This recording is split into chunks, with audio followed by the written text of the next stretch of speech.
गौ माता ने बताया कि कौन से पाप इंसान को गरीबी की ओर ले जाते हैं।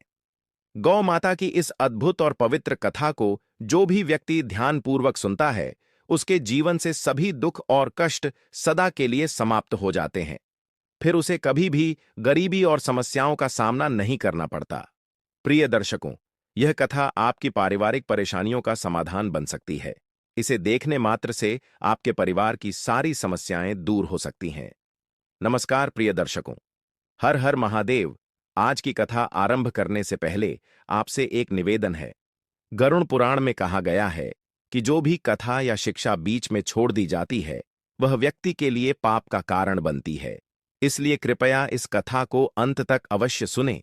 यदि आप एक सच्चे सनातनी हैं और भगवान श्री राम में अटूट आस्था रखते हैं, तो अभी इस वीडियो को लाइक करें, चैनल को सब्सक्राइब करें और कमेंट में जय श्री राम लिखकर अपना समर्थन दिखाएं। तो चलिए प्रिय दर्शकों, बिना किसी विलंब के आज की प्रेरणादायक कथा शुरू करते हैं। प्रिय भक्तों, आज की कथा बहुत ही हृदयस्पर्शी है। इसमें हम जानेंगे कि गौ माता ने इंसान के कौन से पापों को उसकी गरीबी और दुख का कारण बताया है। साथ ही यह भी जानेंगे कि वे कौन से 3 लोग हैं जिनकी वजह से घर में हमेशा कष्ट और अशांति बनी रहती है। जिस घर में इन 3 लोगों का वास होता है, वहां मां लक्ष्मी का कभी प्रवेश नहीं होता।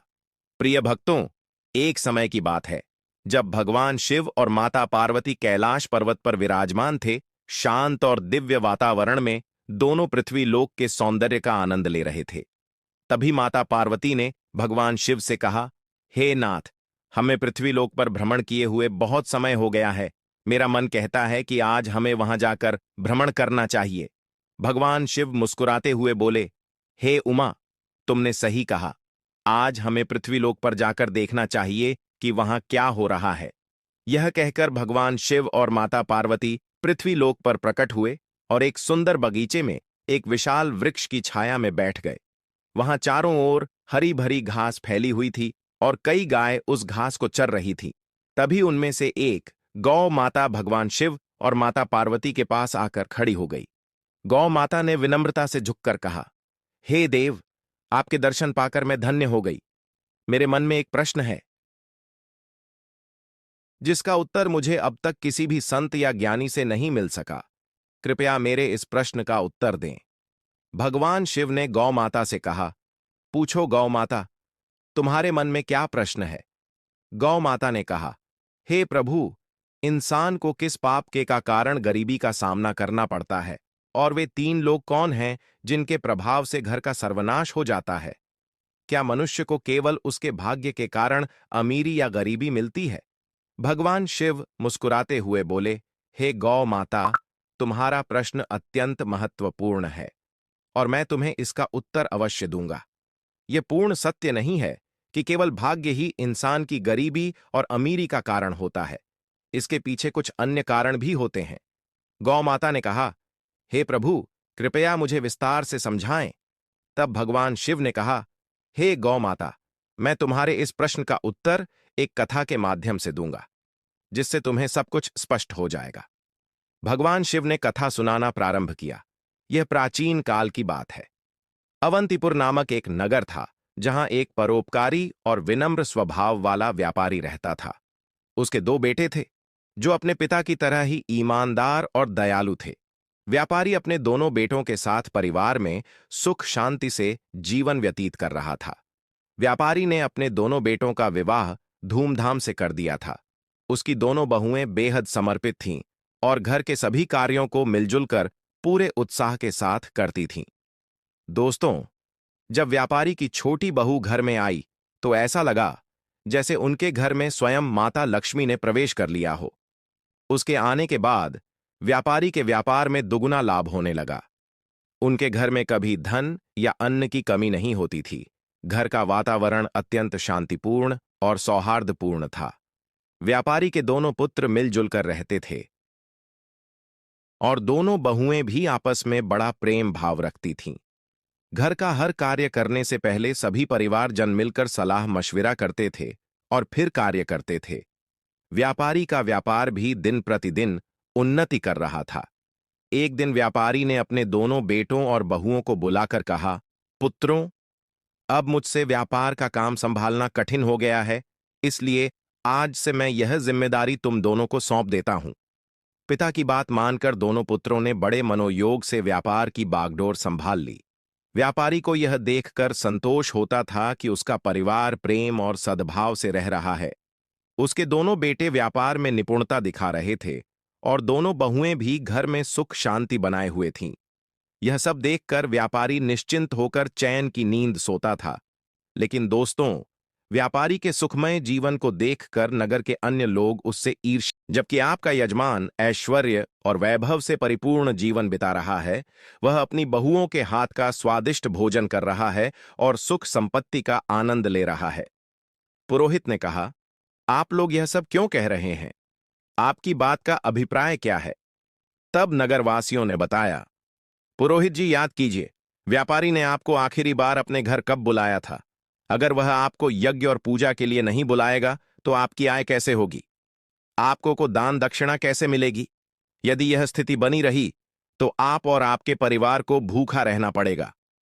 पुरोहित ने यह बात सुनकर सोचा, यह तो सच है। व्यापारी ने बहुत समय से मुझे अपने घर आमंत्रित नहीं किया है। उसका जीवन सुखमय है, लेकिन मेरा जीवन कठिनाई से गुजर रहा है। यह सोचकर पुरोहित भी बेचैन हो गया।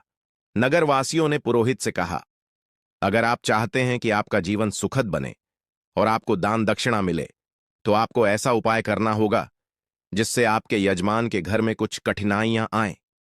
जब उसके घर में अशांति होगी, तभी वह आपसे समाधान मांगने आएगा और आपको हवन पूजन के लिए बुलाएगा। इतना कहकर नगरवासी पुरोहित को भड़काकर अपने अपने घर चले गए।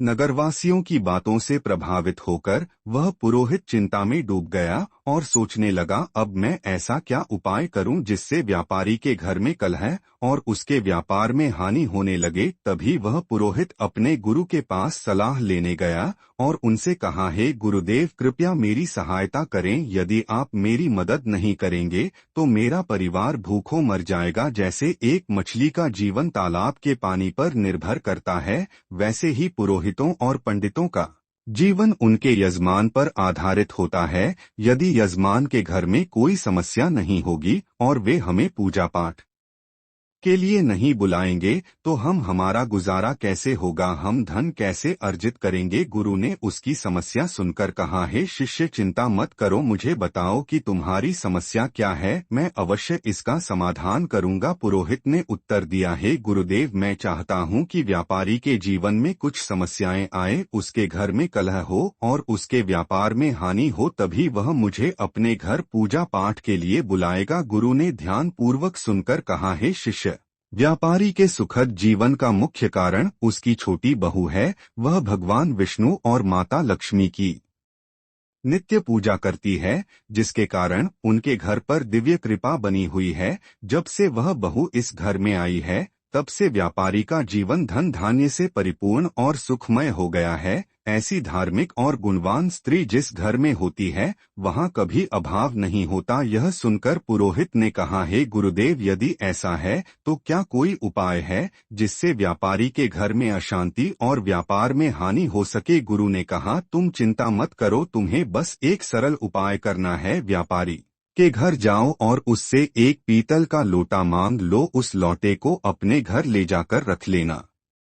जब तुम ऐसा करोगे तो कुछ ही समय में व्यापारी के व्यापार में हानि होने लगेगी और उसके घर में कलह शुरू हो जाएगी। उसके बेटे आपस में झगड़ने लगेंगे और उसके जीवन में कष्ट बढ़ जाएंगे। तब वह तुम्हें अपने घर पूजा पाठ के लिए बुलाएगा। गुरु की सलाह सुनने के बाद पुरोहित ने उनका धन्यवाद किया और अपने घर लौट आया। अगले दिन सुबह स्नान ध्यान करने के बाद वह व्यापारी के घर पहुंचा। व्यापारी उस समय आराम कर रहा था। पुरोहित की आवाज सुनकर वह बाहर आया और अपने कुल पुरोहित को देखकर अत्यंत प्रसन्न हुआ। उसने उनका स्वागत किया और कहा, आइए पुरोहित जी, इतने दिनों बाद आपके दर्शन हुए हैं, सब कुशल मंगल है ना। पुरोहित ने जवाब दिया, सब ठीक है, बस इधर से गुजर रहा था तो सोचा कि आपसे मिल लूं। फिर वह अपनी मीठी बातों में व्यापारी को फंसाने लगा। कुछ देर बाद उसने कहा, व्यापारी जी, मुझे थोड़ा पानी दीजिए। व्यापारी पानी लाने के लिए जाने लगा।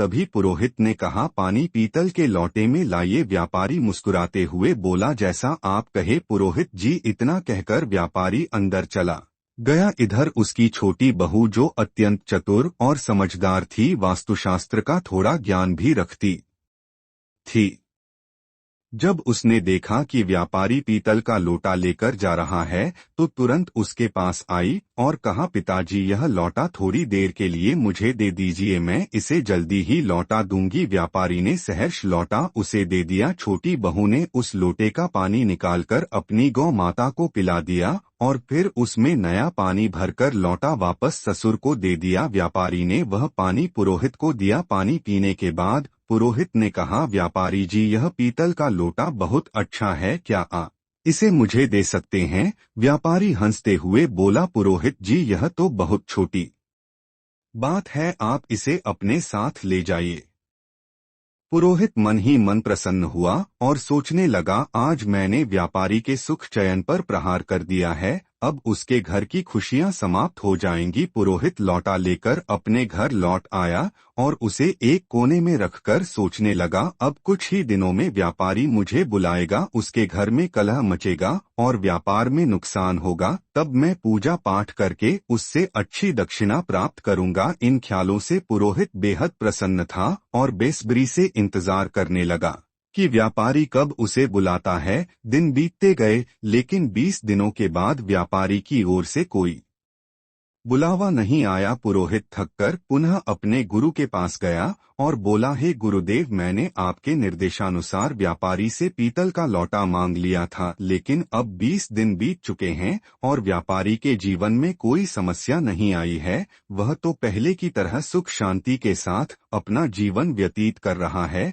गुरु ने यह सुनकर अपनी दिव्य दृष्टि का उपयोग किया और आंखें बंद करके स्थिति का अवलोक किया। फिर उन्होंने कहा, हे शिष्य, मैंने पहले ही तुम्हें बताया था कि व्यापारी की छोटी बहू बहुत चतुर और समझदार है, उसे वास्तुशास्त्र का ज्ञान है। जब व्यापारी तुम्हारे लिए पानी लेकर आ रहा था, उसी समय उसकी छोटी बहू ने वह लोटा अपने ससुर से लिया और उसने पानी गौ माता को पिला दिया। इसी कारण से व्यापारी के घर की सुख समृद्धि वहीं बनी रही और तुम्हारा षड्यंत्र विफल हो गया। गुरु ने आगे कहा, लेकिन चिंता मत करो, मैं तुम्हारे लिए एक और उपाय बताता हूँ। अब तुम व्यापारी के घर जाकर उसकी गौ माता मांग लो। हिंदू धर्म में गौ माता को माँ लक्ष्मी का स्वरूप माना गया है। जिस घर में गौ माता का निवास होता है वहाँ हमेशा सुख और समृद्धि रहती है। जैसे ही तुम व्यापारी की गौ माता को अपने घर लेकर आओगे, उसके घर में दुख और अशांति आने लगेगी। गुरु की बात सुनकर पुरोहित फिर से उत्साहित हो गया। उसने गुरु का धन्यवाद किया और घर लौटकर अगले दिन का इंतजार करने लगा। वह सोचने लगा, कल सुबह होते ही मैं व्यापारी के घर जाऊंगा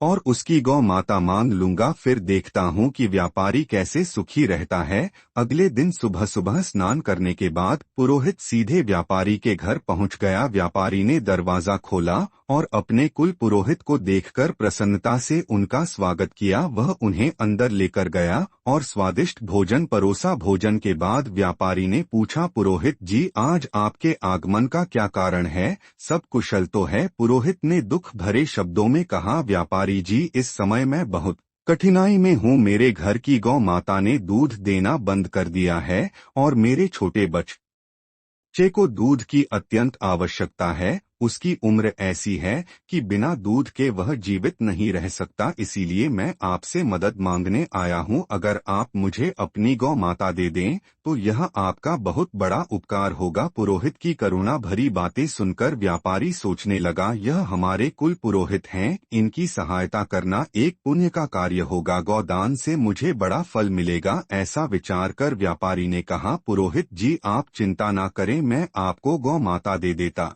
हूँ। व्यापारी गौ माता को लेने के लिए जाने लगा। जैसे ही वह गौ माता को लेकर पुरोहित की ओर बढ़ा, उसकी छोटी बहू तेजी से वहां आई और ससुर को रोकते हुए बोली, पिताजी, यह गौ माता कहाँ ले जा रहे हैं? व्यापारी ने उत्तर दिया, बेटी, हमारे कुल पुरोहित आए हैं उनकी गौ माता ने दूध देना बंद कर दिया है। वे हमारी गौ माता मांग रहे हैं, इसलिए मैं उन्हें देने जा रहा हूँ। छोटी बहू ने समझदारी से जवाब दिया, पिताजी कृपया थोड़ी देर रुके, मैं अभी आती हूँ। वह अंदर गई और एक कटोरी में हल्दी और चंदन का रंग घोल कर लाई। उसने गौ माता की सींग पर वह रंग लगा दिया और शेष रंग को घर के मंदिर के पास रख दिया। फिर वह ससुर से बोली, पिताजी अब आप इस गौ माता को पुरोहित जी को दे सकते हैं। छोटी बहू की समझदारी ने व्यापारी के घर की समृद्धि को एक बार फिर सुरक्षित कर दिया। पुरोहित व्यापारी से गौ माता लेकर अपने घर लौट आता है और उसे खुशी खुशी अपने आंगन में बांध देता है। सोचता है, अब कुछ ही दिनों में व्यापारी को अपने घर की समस्याओं का सामना करना पड़ेगा और वह मुझे पूजा पाठ के लिए बुलाएगा। इस विचार से पुरोहित मन ही मन प्रसन्न होता है और व्यापारी के बुलावे का बेसब्री से इंतजार करने लगता है। लेकिन कई दिन बीतने के बाद भी व्यापारी की ओर से कोई संदेश नहीं आता। पुरोहित को यह असहज लगने लगा। आखिरकार वह दोबारा अपने गुरु के पास गया और बोला, हे गुरुदेव, मैंने आपके निर्देशानुसार व्यापारी की गौ माता अपने घर ले आई, लेकिन अब तक व्यापारी के जीवन में कोई कष्ट नहीं आया है। वह तो पहले से भी अधिक सुख शांति से अपना जीवन व्यतीत कर रहा है। गुरु ने ध्यान लगाकर अपनी दिव्य दृष्टि से सब कुछ देखा और कहा, हे शिष्य, मैंने पहले ही कहा था कि व्यापारी की छोटी बहू बहुत बुद्धिमान और चतुर है। उसने तुम्हारे षड्यंत्र को भांप लिया था जब तुम व्यापारी से गौ माता मांगने गए थे। तब उसने गौ माता की सींग पर जो रंग लगाया था वही उसके घर की समृद्धि का कारण है। उसने उस रंग को मंदिर के पास रख दिया था, जिससे उनके घर का सुख वहीं बंधा रहा। तुम्हारा यह प्रयास विफल हो गया। गुरु ने आगे कहा, लेकिन चिंता मत करो, अब तुम व्यापारी के घर जाकर वह रंग की कटोरी मांग लो। उस रंग को अपने घर लाने के बाद ही तुम व्यापारी के सुख को समाप्त कर पाओगे। गुरु की बात सुनकर पुरोहित ने उनकी सलाह मान ली और व्यापारी के घर पहुंचा। उसने बहाने से व्यापारी से रंग से भरी कटोरी मांगी। व्यापारी उसकी बात मानकर कटोरी लेने अंदर गया। इधर व्यापारी की छोटी बहू पहले ही सतर्क थी। उसने उस कटोरी में रखे पुराने रंग को निकालकर उसमें नया रंग भर दिया। जब व्यापारी कटोरी लेकर बाहर आया तो उसने वही कटोरी पुरोहित को दे दी। पुरोहित रंग की कटोरी लेकर अपने घर लौट आया और खुश होकर सोचने लगा, अब तो व्यापारी का जीवन शीघ्र ही समस्याओं से भर जाएगा और वह मुझे बुलाने पर मजबूर हो जाएगा। लेकिन महीनों बीत गए और व्यापारी का जीवन पहले से भी अधिक सुखद और समृद्ध होता चला गया। थक हार कर पुरोहित फिर से अपने गुरु के पास गया और बोला, हे गुरुदेव, मैंने आपके कहे अनुसार रंग की कटोरी भी व्यापारी के घर से ले आई, लेकिन उसका जीवन पहले से भी अधिक सुखी हो गया है। ऐसा लगता है मेरे सारे प्रयास व्यर्थ हो गए हैं। गुरु ने अपनी दिव्य दृष्टि से फिर सब कुछ देखा और कहा, हे शिष्य, व्यापारी की छोटी बहू अत्यंत चतुर और दूरदर्शी है। उसने तुम्हारे इरादों को पहले ही समझ लिया था। उसने कटोरी में से वह रंग निकाल दिया था जो गौ माता को लगाया गया था। इसी कारण व्यापारी का सुख समृद्धि अब भी उसके पास बनी हुई है। जब तक वह छोटी बहू व्यापारी के घर में रहेगी तब तक तुम व्यापारी का कुछ नहीं बिगाड़ सकते। अब तुम्हें किसी भी तरह से उस छोटी बहू को व्यापारी के घर से बाहर करना होगा, तभी व्यापारी के जीवन में कष्ट आएंगे। गुरु की यह बात पुरोहित की समझ में आ गई। उसने सोचा कि छोटी बहू को घर से निकालने के अलावा अब कोई और उपाय नहीं बचा है। वह घर लौटकर व्यापारी के परिवार में फूट डालने और छोटी बहू को घर से बाहर करने की योजना बनाने लगा। अगले दिन पुरोहित चिंतित मुद्रा में व्यापारी के घर पहुंचा। व्यापारी ने से इस अवस्था में देखा तो पूछा, पुरोहित जी, क्या बात है, आप इतने परेशान क्यों हैं? पुरोहित ने गंभीर स्वर में कहा, व्यापारी जी, आपके घर पर बहुत बड़ा संकट मंडरा रहा है। यदि आपने जल्द ही इसका समाधान नहीं किया तो आपका सुखमय जीवन बर्बाद हो जाएगा। आपके बेटों को व्यापार में बड़ा नुकसान होगा और आपके परिवार पर विपत्ति का पहाड़ टूट पड़ेगा। व्यापारी यह सुनकर घबरा गया और चिंतित स्वर में बोला, पुरोहित जी, यह आप क्या कह रहे हैं? कृपया हमें इस संकट से बचने का उपाय बताइए। आप हमारे कुल पुरोहित हैं, जो भी आप कहेंगे हम अवश्य करेंगे। पुरोहित ने व्यापारी की घबराहट भांप ली और समझ गया कि वह अब उसके जाल में फंस चुका है। उसने कहा, इस संकट से बचने का एक ही उपाय है। पुरोहित ने व्यापारी से कहा, व्यापारी जी, आपकी छोटी बहू आपके परिवार के लिए एक बड़ा संकट बन चुकी है। जब तक वह इस घर में है, आपका और आपके परिवार का दुर्भाग्य दूर नहीं होगा। मैं तो यही सलाह दूंगा कि आप उसे तुरंत अपने घर से निकाल दें। पुरोहित की इन बातों पर व्यापारी को पहले तो विश्वास नहीं हुआ, लेकिन बार बार पुरोहित के जोर देने पर उसने उसकी बातों पर भरोसा करना शुरू कर दिया। व्यापारी ने कहा, पुरोहित जी, जैसा आप कह रहे हैं मैं वैसा ही करूंगा। आप बताइए कि मुझे अपनी बहू को कब घर से निकालना चाहिए। पुरोहित ने उत्तर दिया, व्यापारी जी, समय व्यर्थ मत कीजिए, जितना जल्दी हो सके उसे घर से निकाल दीजिए। यह कहकर पुरोहित मन ही मन प्रसन्न होता हुआ अपने घर लौट गया। व्यापारी इस स्थिति से अत्यंत उदास हो गया। वह सोचने लगा, मेरी छोटी बहू तो बहुत ही अच्छे स्वभाव की है।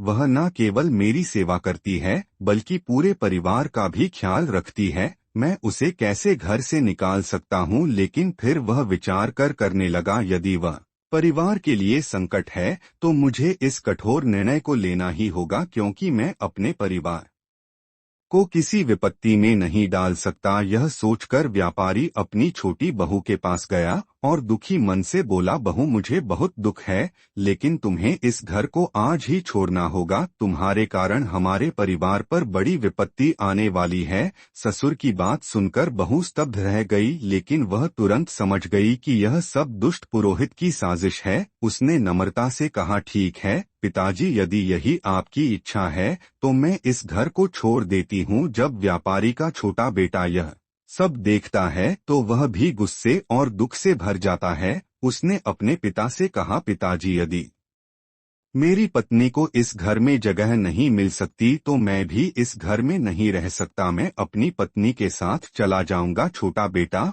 और उसकी पत्नी घर छोड़कर शहर चले गए। वहां उन्होंने एक छोटे से किराए के मकान में रहना शुरू कर दिया। व्यापारी का छोटा बेटा अत्यंत मेहनती और ईमानदार था। कुछ समय बाद उसने शहर में अपना छोटा सा व्यापार शुरू किया, जो उसकी लगन और ईमानदारी के कारण तेजी से बढ़ने लगा। धीरे धीरे वे संपन्न हो गए और उन्होंने शहर में अपना खुद का घर खरीद लिया। इधर व्यापारी का घर पुरोहित की चालों के कारण बर्बादी की कगार पर आ गया। घर में हर दिन झगड़े और कलह होने लगे। व्यापारी का बड़ा बेटा, जो पहले व्यापार में मन लगाता था, बुरी संगति में फंस गया। वह बेवजह धन उड़ा रहा था और दिन रात आवारागर्दी करता था। पुरोहित पूजा पाठ के बहाने व्यापारी से लगातार धन लेता रहा और धीरे धीरे व्यापारी की सारी जमा पूंजी समाप्त हो गई। व्यापार भी पूरी तरह से बंद हो गया। अब तो स्थिति यह हो गई कि घर में खाने पीने का भी अभाव हो गया। नगरवासी व्यापारी की दुर्दशा देखकर हंसते और ताने मारते उसकी दशा का मजाक उड़ाया जाता। यह सब देखकर व्यापारी को आत्मग्लानि होने लगी। उसने सोचा, मेरी जिंदगी अब किसी काम की नहीं रही। आत्महत्या के अलावा मेरे पास और कोई रास्ता नहीं बचा। इस विचार के साथ वह नदी की ओर बढ़ चला, लेकिन रास्ते में उसकी भेंट एक तेजस्वी संत से हुई। संत के मुख पर दिव्य तेज था, माथे पर चंदन का टीका और उनके लंबे केश उन्हें अद्वितीय बनाते थे। संत को देखकर व्यापारी ने उन्हें प्रणाम किया और उदास होकर आगे बढ़ने लगा। संत ने कहा, हे पुत्र, ठहरो, तुम्हें इतनी चिंता क्यों हो रही है? क्या बात है? व्यापारी ने रुककर संत के समक्ष अपना पूरा हाल सुना दिया। उसकी बातें सुनकर संत ने तुरंत स्थिति को समझ लिया। संत बोले, हे पुत्र, तुम्हारे जीवन में सभी परेशानियां उसी दिन से शुरू हुई जब तुमने अपनी छोटी बहू को घर से निकाला। वह साक्षात माता लक्ष्मी का स्वरूप है। उसकी भगवान के प्रति निष्ठा और नित्य पूजा पाठ के कारण तुम्हारे घर में सुख समृद्धि थी। संत की बातें सुनकर व्यापारी को अपनी भूल का एहसास हुआ। वह तुरंत शहर गया और अपने छोटे पुत्र के घर पहुंचकर अपनी बहू के समक्ष हाथ जोड़कर क्षमा मांगते हुए बोला, बहू, मुझे माफ कर दो। मैंने उस दुष्ट पुरोहित की बातों में आकर तुम्हें घर से निकाल दिया, लेकिन सच्चाई यह है कि तुम हमारे परिवार की लक्ष्मी हो। जब तक तुम घर में थी सुख और शांति बनी रही, लेकिन तुम्हारे जाने के बाद से हमारा घर क्लेश और दुखों से घिर गया है। हमारा व्यापार पूरी तरह से ठप हो चुका है। ससुर की यह बात सुनकर छोटी बहू ने विनम्रता से कहा, पिताजी आप चिंता न करें, मैं तुरंत घर लौटती हूँ। यह घर भी मेरा है और वह घर भी मेरा ही है। मैं पहले ही समझ चुकी थी कि पुरोहित ने हमें बाहर करने के लिए षड्यंत्र रचा था। फिर वह ससुर और अपने पति के साथ खुशी खुशी घर लौट आई। मित्रों, इस संसार में कई लोग होते हैं जो दूसरों की खुशियों से जलते हैं और उन्हें बर्बाद करने का प्रयास करते हैं, लेकिन यह हम पर निर्भर करता है कि हम किसकी बातों पर भरोसा करते हैं और कैसे निर्णय लेते हैं। यदि हम गलत लोगों की बातों में आकर अपने ही परिवार को तोड़ेंगे तो निश्चित रूप से हमारा घर बर्बाद हो जाएगा और हमारी स्थिति दयनीय हो जाएगी। छोटी बहू के घर लौटने के कुछ ही दिनों बाद व्यापारी का व्यापार फिर से चलने लगा। उसका परिवार एक बार फिर सुख शांति से भर गया। घर में खुशियां लौट आई और व्यापारी ने समझ लिया कि एक सही निर्णय ही परिवार की नींव को मजबूत रखते हैं। भगवान शिव ने गौ माता से कहा, हे गौ माता, मैं तुम्हें एक महत्वपूर्ण बात बताने जा रहा हूँ, ध्यान से सुनो। जिस घर में इन 3 प्रकार के लोगों की बात मानी जाती है उस घर का नाश सुनिश्चित है। गौ माता ने पूछा, हे प्रभु वे 3 लोग कौन हैं? भगवान शिव ने कहा, पहला, जिस घर में अहंकारी और दुष्ट स्वभाव वाले व्यक्ति की बात सुनी जाती है वहां निश्चित रूप से विनाश होता है। दूसरा, जिस घर में लालची, कुटिल और अनैतिक आचरण वाली स्त्री का प्रभाव हो वहां धन कभी नहीं टिकता और वह घर सदैव दरिद्र रहता है। माता लक्ष्मी ऐसे घर में प्रवेश नहीं करती। तीसरा, जिस घर में बाहरी व्यक्तियों की बातों को अधिक महत्व दिया जाता है और उनके कहे अनुसार घर चलता है वह घर भी बर्बाद हो जाता है। भगवान शिव ने आगे कहा, हे गौ माता, तुम्हारा दूसरा प्रश्न था कि मनुष्य किस पाप के कारण गरीब या अमीर बनता है। तो सुनो, गीता में भगवान श्री कृष्ण ने कहा है